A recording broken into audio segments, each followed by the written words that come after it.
중국 부동산 문제가 제기된 것은 부동산 관련 기업들이 너무나 많은 투자를 했기 때문입니다. 중국 경제를 시멘트 GDP다 뭐 이런 식으로 표현한 거죠. 그만큼 부동산 투자업자들이 가행 투자를 했고요. 그래서 헝다그룹이 부실했고요. 최근에 안다그룹까지 부실해졌죠. 이런 기업들의 부실이 계속 남아있기 때문에 중국의 건설 경기는 최소한 앞으로 2, 3년 동안은 굉장히 어렵거나 아주 낮은 성장을 할 수밖에 없을 것 같습니다. 안녕하세요. 생존 특강 시청자 여러분. 서강대 경제대학원 교수 김영익입니다. 오늘은 중국 경제하고 일본의 통화정책 최근에 변화가 있었는데요. 이런 것들이 우리 경제, 금융시장에 어떤 영향을 줄지 살펴보는 시간을 갖겠습니다. 우선은 중국 경제 이야기를 한번 들어볼게요. 중국 경제 현재 어떻게 판단하고 계세요? 중국 경제 현상을 이해하기 위해서는 우리가 좀 구조적인 문제를 생각해 봐야 됩니다. 2008년 미국에서 금융위기가 왔고요. 그러면서 2009년 전 세계가 1980년 이후로 처음으로 마이너스 성장을 합니다. 그러나 중국은 2009년, 2010년에 9 내지 10% 성장하거든요. 세계 경제가 이렇게 어려웠음에도 불구하고 중국 경제가 9 내지 10% 성장했던 것은요. 중국 기업들이 엄청나게 투자를 했기 때문입니다. 예를 들어 가지고 세계 GDP에서 투자가 차지하는 비중이 평균이 22%인데요. 중국은 한때 47%까지 늘어났어요. 문제는 투자를 많이 했다는 것은 기업들이 생산 능력을 늘려놨다는 겁니다. 그런데 문제는 상품이 잘 안 팔려요. 수요가 부족하죠. 그래서 중국 기업이 부실해지고 은행이 부실해지면서 중국 경제가 구조조정할 수밖에 없는 상황입니다. 그래서 전반적으로 지금 공급이 수요를 넘치다 보니까 물가가 상당히 안정되고 있지 않습니까? 전 세계가 지금 인플레이션으로 참 고민하고 있는데요. 중국 소비자 물가는 거의 0%대입니다. 오히려 디플레이션이 우려되는 상황이죠. 그만큼 공급이 수요를 초과하고 있다는 거고요. 이렇기 때문에 생산 활동도 상당히 부진합니다. 물론 지난 2분기 경제 성장률 6.3% 성장했습니다만 시장 기대치 7%보다는 조금 더 낮은 성장이었습니다. 기본적으로 중국이 기업 은행 구조조정을 해야 되는 상황인데 이거를 미루다 보니까 이제 과거처럼 고성장하는 시대는 지났고요. 아마 4 내지 5% 중성장 시대에 접어들고 있다고 볼 수가 있겠습니다.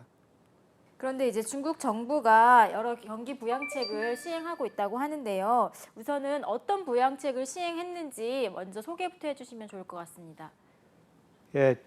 중국 경제가 투자 중심으로 성장하다 보니까 공급 과잉 문제가 생긴 거예요. 그래서 중국 정부가 이제 투자보다는 소비 중심으로 성장해야 되겠다. 이렇게 정책을 바꿀 수밖에 없는 상황입니다. 물론 기업 입장에서도 가행 투자로 기업이 부실해졌으니까 투자를 줄일 수밖에 없죠. 투자가 줄어들면 경제 성장률이 낮아질 수밖에 없습니다.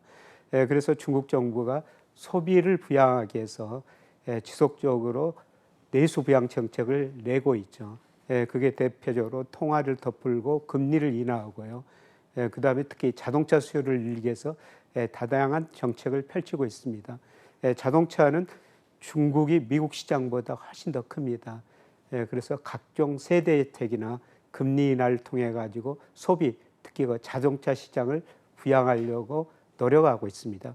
그래서 최근에 중국 경제 성장 구조를 보면요, GDP에서 투자 비중은 줄어들고 소비 비중은 뭐 느리지만 안만하게 증가하는 추세로 바뀌고 있습니다. 중국이 세계 GDP에서 투자가 많다고 말씀을 드렸습니다만은 또 소비 측면에서 보는 가장 낮은 나라예요. 그래서 미국 GDP에서 소비가 차지하는 비중이 70%, 일본 56%, 우리 46%입니다. 그러나 중국은 40% 정도밖에 안 됩니다. 그래서 중기적으로는 중국 정부가 소비를 부양하고 그리고 중국 1인당 국민소득이 2019년부터 1만 달러를 돌파했어요. 역사를 보면 1인당 국민소득이 1만 달러 돌파하면 소비가 서서히 증가하거든요. 그래서 중국 가계 소득이 증가했고 중국 정부가 소비를 부양하는 다양한 정책을 내고 있기 때문에 아마 소비가 서서히 증가할 것 같습니다. 중국 부동산 시장 지금 어떻게 평가하고 계세요? 중국 부동산 문제가 제기된 거는 부동산 관련 기업들이 너무나 많은 투자를 했기 때문입니다. 앞서 제가 2009년, 2010년에 세계 경제가 굉장히 어려운데도 불구하고 중국은 9 내지 10% 성장했다. 투자가 늘어났다. 그 투자 중에서 건설 투자가 많이 늘어난 거예요. 그래서 일부 경제학자들은 중국 경제를 시멘트 GDP다. 뭐 이런 식으로 표현한 거죠. 그만큼 부동산 투자업자들이 가행 투자를 했고요. 그래서 그 문제가 발생한 겁니다. 그래서 헝다그룹이 부실했고요. 최근에 안다그룹까지 부실해졌죠. 아마 이 부실을 해결되기 위해서는 상당히 오랜 시간이 걸릴 것 같습니다. 그러나 단기적으로는 중국 정부가 충격을 안 한 것 같습니다. 최근에 안다그룹이 당장 달러 부채를 갚아야 되는데요. 그 계열사를 매각해가지고 그 돈을 일단은 메꾸고 있습니다. 그래서 단기적으로 급격한 이익은 안 오더라도 계속 부동산 경기가 크게 활성화되지 않을 것이기 때문에 아마 이런 것 중국의 부동산 관련 기업들의 문제는 상당히 오랫동안 남아 있을 것 같습니다. 중국의 미분양 심각하죠. 작년한테는 뭐 3천 가구가 넘을 정도였었습니다. 그 정도 미분양이 심각한데요. 이거를 해결하기 위해서 이제 중국 정부가 뭐 건설 경기가 워낙 나쁘니까요. 또 미분양을 해결하기 위해서 금리를 인하해주고 있습니다. 주택담보대출 금리죠. 그거를 인하해주고 그 다음에 규제를 하면서 대출을 서서히 풀어주고 있습니다. 집을 좀 사라는 것이죠. 그리고 건설 경기가 워낙 나쁘니까요. 도심 중심지는 이미 개발이 많이 됐습니다만 도심 주변에 빈민가가 있거든요. 그거를 재개발하면서 건설 경기를 어느 정도 활성화시키고 있습니다. 뭐 이런 것 때문에 건설 경기가 급격한 침체는 빠지지 않겠지만은 구조적으로 뭐 헝다그룹, 안다그룹 말씀드렸습니다만은 이런 기업들의 부실이 계속 남아 있기 때문에 중국의 건설 경기는 최소한 앞으로 2, 3년 동안은 굉장히 어렵거나 아주 낮은 성장을 할 수밖에 없을 것 같습니다. 그러면 그 올해 하반기 중국 증시는 어떻게 전망하세요? 상반기 중국 주가가 제일 부진했는데요. 하반기는 상대적으로 괜찮을 것 같습니다. 특히 그 미국 주가가 많이 올랐는데요. 최근에 미국에서 피치가 국가 신용 등급 낮췄지 않습니까? 그만큼 미국의 대내 불균형, 정부의 적자가 너무 많고요. 또 대부채가 너무 많다는 겁니다. 이런 걸 해결하는 과정에서 달러 가치가 떨어지고 그 다음에 미국 주가도 상대적으로 떨어질 수밖에 없어요. 그런데 달러 가치가 하락할 때는 미국 주가보다는 이머징 중국 주가가 상대적으로 더 좋았습니다. 그래서 상반기에는 중국 주가가 미국 주가보다 훨씬 부진했지만은 아마 하반기에는 중국의 소비 중심으로 경제 성장률이 어느 정도 올라가고요. 이런 걸 반영해서 중국 주가는 미국 주가, 다른 나라 주가보다 하반기에는 상대적으로 더 오를 가능성이 높아 보입니다. 그러면 혹시 중국 증시에 투자하고 싶으신 분들이 있으시다면 우리가 어떤 부분, 어떤 지표를 참고하면 좋을까요? 중국 경제를 볼 때 뭐 OECD가 발표하는 선행지수라는 게 있거든요. 근데 이게 선행지수가 서서히 올라가고 있어요. 그거는 중국 경제가 하반기 내년 가서는 조금 더 회복될 거라는 겁니다. 이런 경제 지표, 특히 소비 지표를 보면서 중국 경제를 판단을 해야 될 것 같고요. 이런 의미에서 뭐 OECD 선행지수, 중국 선행지수 올라가고 아마 소비가 증가하면서 중국 경제 성장이 올라갈 것이기 때문에 중국 주가가 상대적으로 괜찮을 것 같습니다. 그러나 우리가 중국 주식 투자할 때는 좀 개별 기업은 조심스럽게 접근하는 게 좋을 것 같습니다. 우리가 개별 기업을 정확하게 분석할 수도 없고요. 그다음에 중국 정부가 개별 기업에 언제든지 개입할 수가 있죠. 그래서 리스크가 큽니다. 그래서 중국 주식 투자할 때는 우리가 간접 투자, 펀드나 ETF 이런 투자를 하시는 게 좋을 것 같고요. 특히 중국의 그 전기차 시장이 세계에서 가장 빨리 성장하고 있거든요. 전 세계가 자율주행차 그다음에 전기차 시장으로 가고 있는데요.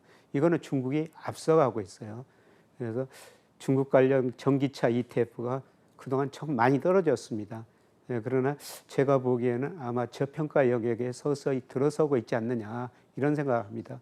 중국의 주식에는 ETF로 투자하되 성장 가능성이 높은 뭐 2차 전지, 전기차 관련 이런 ETF에 관심을 가지시는 게 좋을 것 같습니다. 네, 이번에는 일본 얘기 한번 들어볼게요. 네, 일본 중앙은행이 대규모 금융 완화 정책을 수정했다라고 하는데요. 우선은 이게 어떤 내용인지 한번 설명 부탁드려요. 예, 지난 7월 일본 중앙은행 통화정책 뭐 방향 결정에 이런 것이라고 있죠. 이게 우선 저 단기 금리는 마이너스 0.1%로 유지했고요. 그다음에 중요한 변화가 장기 금리였었어요. 일드 커브 컨트롤러 수익률 곡선 통제라고 그러는데요. 10년 국채 수익률을 0%로 유지합니다. 그리고 상하 플러스 마이너스 0.5% 정도로 그 정도로 그 설정을 해놨는데요. 그런데 지난번도 그 통화정책 방향 결정회의에서 그거를 최대한 1%까지 늘리겠다. 이런 식으로 통화정책을 좀 완화한 거죠. 긴축해서 좀 완화 쪽으로 돌아선 겁니다. 그 이후 일본 10년 국채 수익률이 과거에는 0.5%를 넘을 수가 없었어요. 0.5% 넘으면은 일본 그 중앙은행이 시장에서 국채를 사들였던 거죠. 그런데 최근에 보면은 0.6%를 약간 넘어서고 있거든요. 그만큼 일본 그 중앙은행이 통화정책을 좀 완화하고 있다. 그럼 왜 이렇게 통화정책을 완화하느냐? 소비자 물가가 2% 올해 넘어서고 있기 때문입니다. 그래서 일본 그 아베노믹스라는 게 2012년에 나왔는데요. 아베노믹스의 핵심이 이거였어요. 물가가 2%될 때까지 무한정 돈을 풀어보자. 일본이 그동안 돈을 정말 많이 풀어봤지 않습니까? 그러다 보니까 일본 그 소비자 물가가 올해 좀 올랐었어요. 올해 한때 3, 4%까지 올랐거든요. 이렇게 물가가 오르니까 통화정책을 완화했습니다. 그런데 본격적으로 언제 통화정책을 완화하느냐, 이게 남아있는 문제인데요. 근데 이번 회의에서 보니까 2024년, 2025년까지 물가 전망을 해놨는데요. 2% 안팎으로 지금 전망해 놓고 있습니다. 이런 거를 볼 때 아직도 물가가 2%를 넘어섰다 확신할 수는 없다는 것입니다. 그런 측면에서 여기서 당장 통화정책을 추가적으로 완화하기는 힘들어 보입니다. 엔캐리 트레이드라는 것은 한마디로 일본 금리가 굉장히 낮지 않습니까? 일본 뭐 은행 예금 금리 0%, 대출 금리도 1% 미만이거든요. 그래서 일본에서 돈을 빌려 가지고 예를 들어서 호주 가서 국채 사고 미국 가서 국채 사도 뭐 4% 안팎이거든요. 그만큼 차익을 낼 수가 있는 거죠. 그래서 엔캐리 트레이드라는 금리가 낮은 일본에서 돈을 빌려 가지고 그걸 해외 나 가지고 뭐 주식도 살 수 있고 주로 채권을 사는 거, 이런 걸 엔캐리 트레이드라고 그러죠. 그런데 최근에 엔캐리 트레이드가 축소되는 조짐이 나타나고 있어요. 세계에서 가장 금융의 큰 손이 일본의 생명보험회사들이거든요. 그런데 이 보험회사들이 해외 주로 보험회사는 채권을 투자하는데요. 예를 들어서 호주 국채, 미국 국채 사가지고 투자를 하는데 이런 해외 투자를 할 때 한 해지를 해야 돼요. 한 해지 하려면 비용이 들죠.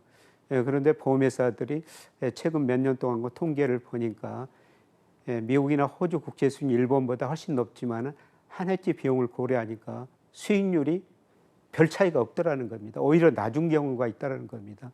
그래서 일본 보험회사들이 한 해지 비용이 높기 때문에 그거를 호주나 미국 국채를 팔아가지고 일본 국채를 사게 된다는 겁니다. 이게 중기적으로는 환율에 미치는 영향이 굉장히 클 거로 보고 있습니다. 그동안 일본 엔화 가치가 큰 폭으로 떨어졌지 않습니까? 엔달러 환율이 한때 145엔까지 갔었는데요. 그러나 일본 보험회사들이 미국이나 호주 국채를 팔고 자기 나라 국채를 사기 위해서 돈을 가지고 들어온다면 아마 이거는 중기적으로 엔 강세 요인으로 작용하게 될 것입니다. 원엔 환율이 장기적으로 1엔당 10원 정도 평균 이 정도 유지했거든요. 그런데 최근에는 뭐 100엔당 900원을 좀 밑돈 800엔대까지 접근했었죠.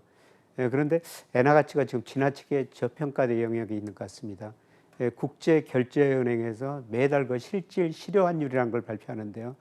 최근 그 6월 통계 보니까 엔화 가치가 거의 30%나 저평가돼 있어요. 세계 주요 통화에서 가장 저평가된 통화가 엔이라는 겁니다. 그래서 아마 일본 투자 자금들이 해외 나갔던 자금들이 아까 보험회사 자금 말씀드렸으면 이것이 일본적으로 다시 한류하면은 엔강세 요인으로 작용하게 될 겁니다. 그리고 더욱 중요한 거는 앞으로 그 달러 가치가 하락할 거라는 거죠. 달러 지수가 작년 10월에 114까지 갔었어요.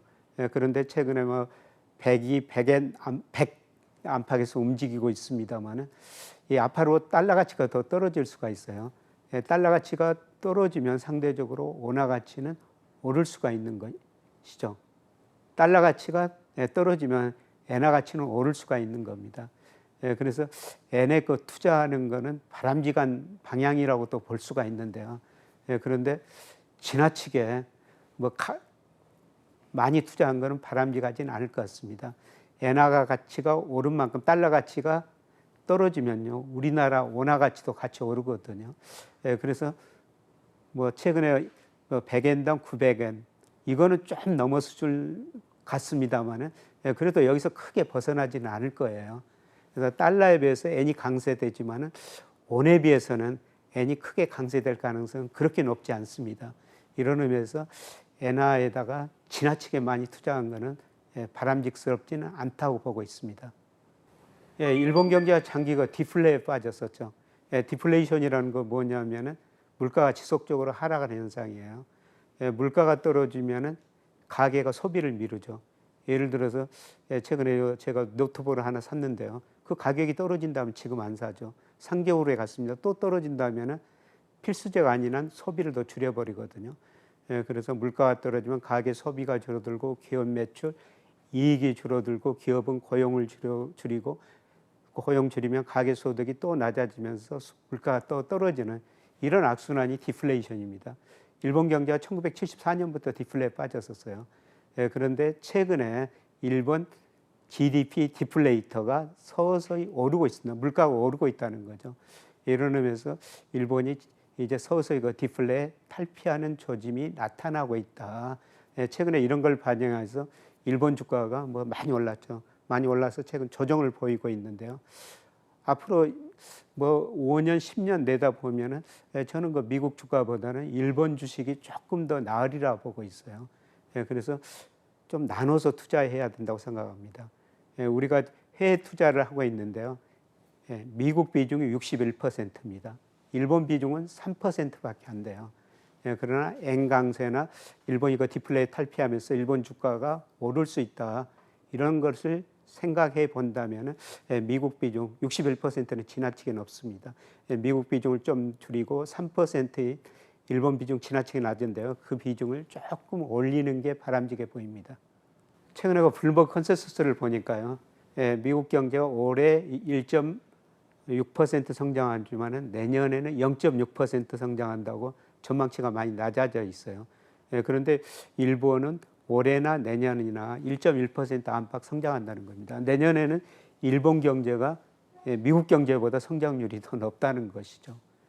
흔한 일이 아닌데요. 그만큼 내년에 미국 경제가 상대적으로 더 나빠질 거라는 겁니다.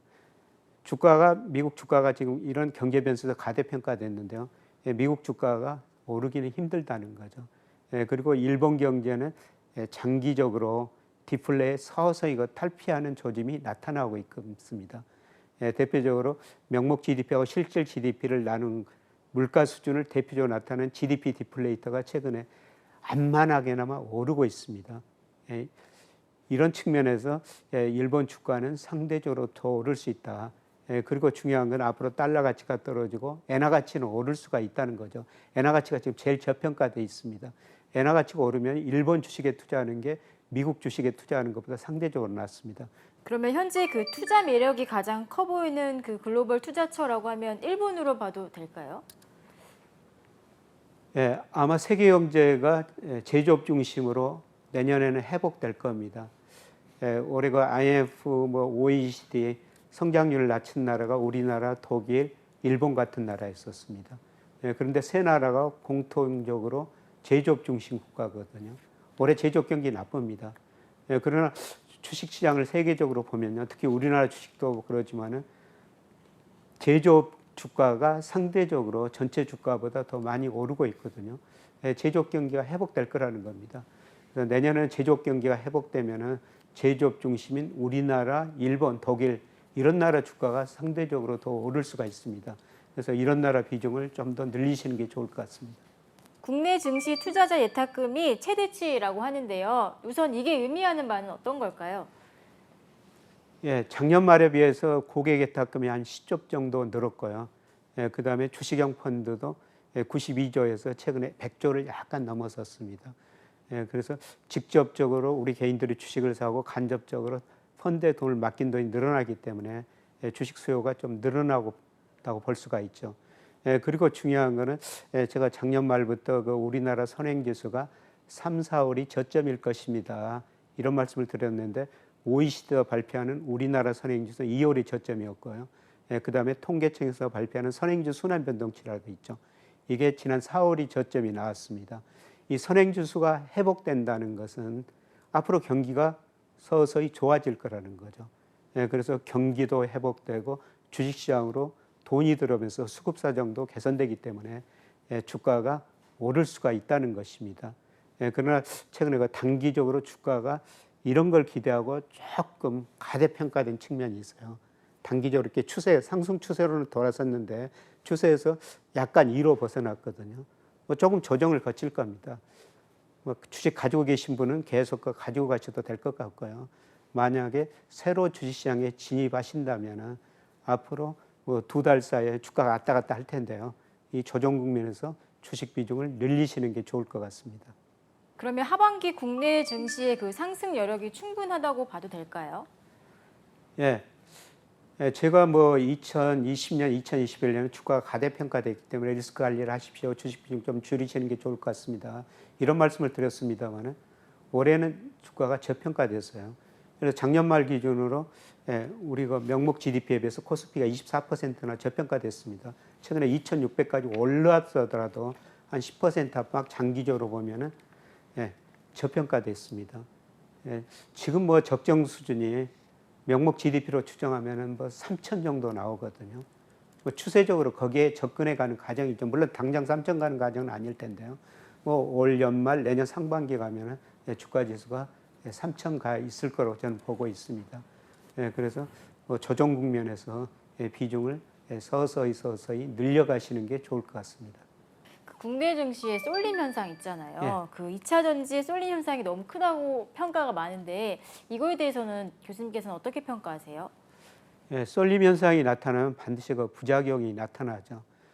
최근에 2차 전지 관련주가 물론 성장주예요.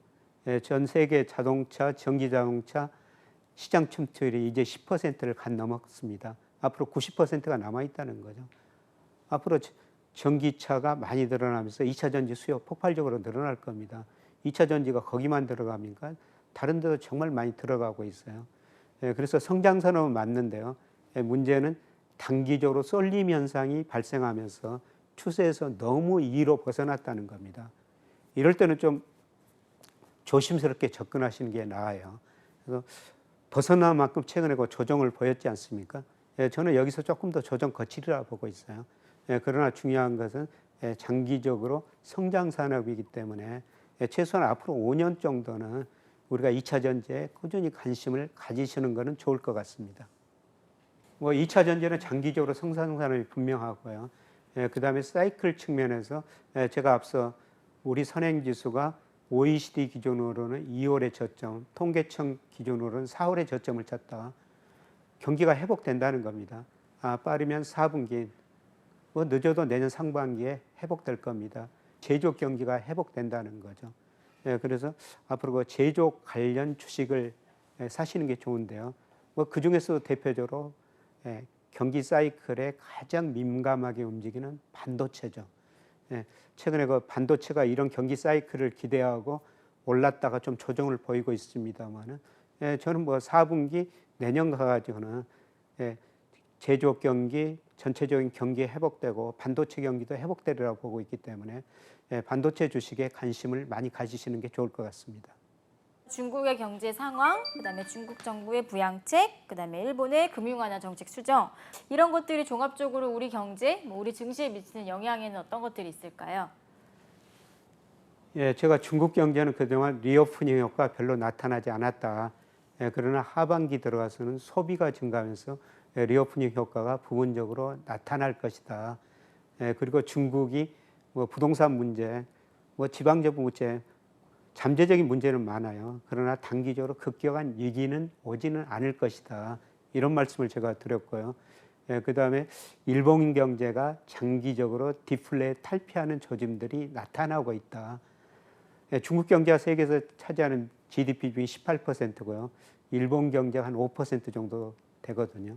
세계 23%를 차지하고 있는 중국, 일본 경제가 회복되면은 뭐 세계 경제도 좋아지고 우리 경제도 상대적으로 좋아질 수가 있는 거죠. 그래서 이런 거 여러 가지 요건을 고려했을 때 우리 경기가 올해는 굉장히 어렵습니다만은 선행지수가 앞으로 그 이미 증가세로 돌아섰으면 증가세로 돌아선 만큼 실물 경제도 서서히 회복될 겁니다.